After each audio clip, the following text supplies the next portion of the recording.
La vallée des rois, dernière demeure de quelques-uns des plus grands pharaons d'Égypte.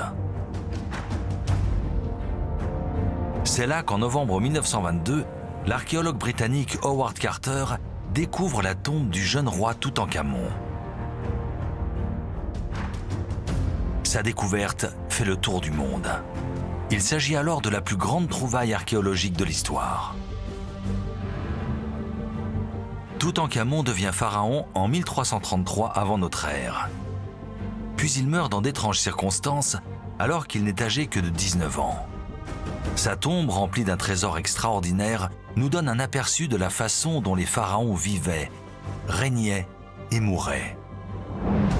Aujourd'hui, nos experts enquêtent sur Toutankhamon dans toute l'Égypte pour percer les secrets de son règne.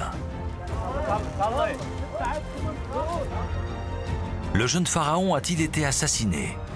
Et dans ce cas, qui aurait eu intérêt à le tuer? Des indices se cachent peut-être dans l'Égypte qu'il a laissée derrière lui. Près de la ville de Luxor, dans la vallée des rois, l'égyptologue Alia Ismaël enquête sur le mystère qui entoure la mort de Toutankhamon. Toutankhamon est-il mort de cause naturelle ou bien a-t-il été assassiné?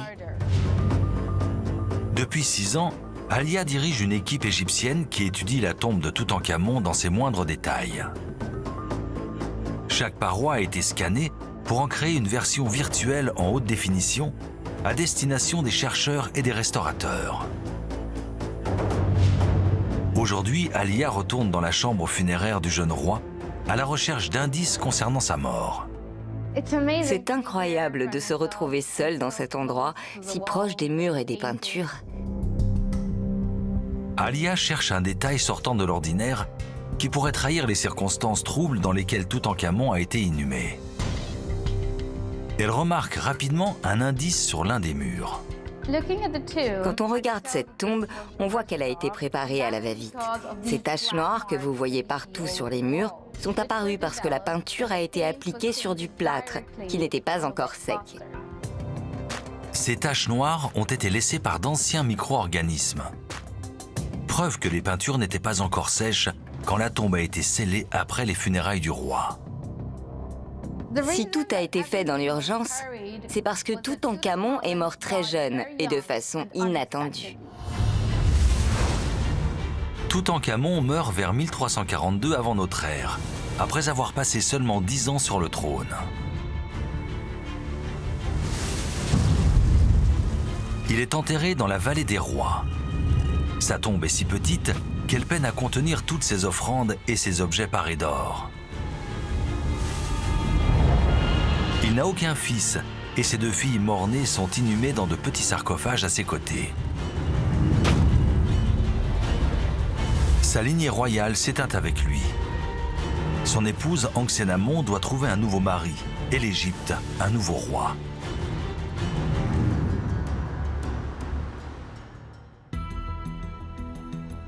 Alia veut examiner la momie de Toutankhamon pour savoir si elle comporte des indices quant à sa mort soudaine. La dépouille est actuellement exposée dans la tombe, à l'intérieur d'une vitrine sous atmosphère contrôlée. Cette momie a des milliers d'années.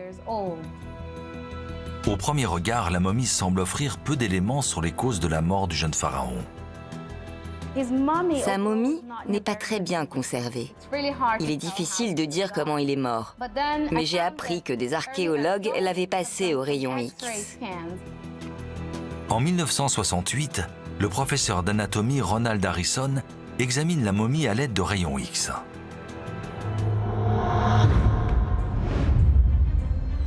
À l'intérieur du crâne de Toutankhamon, il découvre des morceaux d'os. Il semble donc que le crâne du pharaon ait été fracturé, ce qui signifie qu'il a peut-être reçu un coup sur la tête. Il manque une partie de son sternum et de ses côtes, et contrairement à la plupart des momies de l'époque, son cœur n'est pas présent. Plus tard, d'autres images révéleront une fracture à la base de son fémur gauche.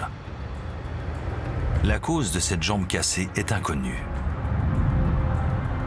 Mais ces radios laissent penser que Toutankhamon aurait pu être victime d'un assassinat. Les radiographies de Ronald Harrison ont un retentissement mondial. C'est ce qui a conduit certains à se dire que Toutankhamon avait été assassiné. La mort de Toutankhamon donne lieu à une enquête pour meurtre. La plus grande enquête criminelle de l'Égypte ancienne. Pour savoir si Toutankhamon a été assassiné, Alia choisit de s'intéresser à l'entourage proche du jeune pharaon. Je voulais savoir qui avait le plus à gagner en faisant assassiner Toutankhamon.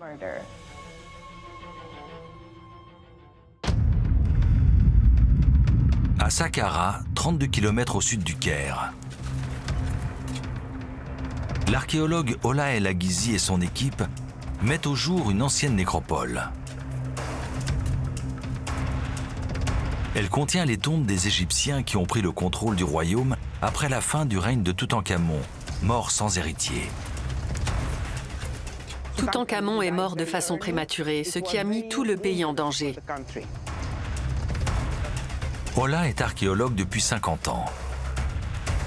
Elle effectue des fouilles sur ce site depuis 2005. Travailler à Saqqara et fouiller ces tombes, c'est extrêmement excitant. Je me sens vraiment vivante quand je suis ici. Je suis au cœur de l'archéologie. L'intérêt d'Ola pour l'égyptologie lui vient de son amour pour les langues anciennes. Elle peut déchiffrer et traduire les hiéroglyphes couramment. Je suis actuellement professeur de langues égyptiennes. Lors de la saison dernière, Ola a découvert la partie supérieure d'une tombe appartenant à un certain Ptaemouya. Oh, je vois des hiéroglyphes là. C'est le nom du défunt, Ptaemouya.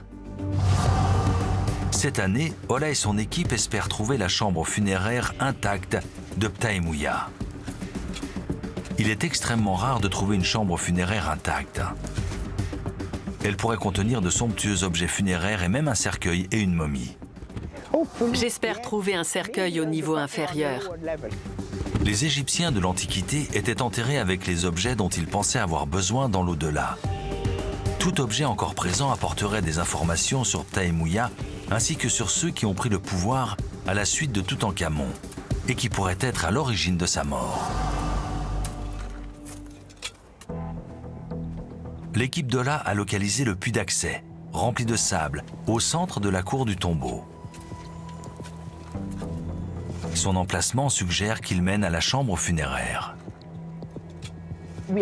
Nous avons commencé à déblayer le puits situé au milieu de la salle aux colonnes. Le puits descend probablement à plus de 7 mètres de profondeur. Évacuer tout le sable pourrait bien prendre toute une semaine. Le directeur du site, Tarek Taoufik, supervise les opérations. Ils ont formé une chaîne humaine pour transporter le sable jusqu'aux brouettes, pour l'emmener ensuite jusqu'à la colline là-bas. D'accord, d'accord. Ça va beaucoup plus vite comme ça. L'équipe dégage rapidement une première couche de sable. Au-delà de 2 mètres de profondeur, il leur est impossible de remonter les seaux remplis de sable à main nue. Ils sont en train de mettre en place le treuil qu'ils vont utiliser pour remonter les seaux.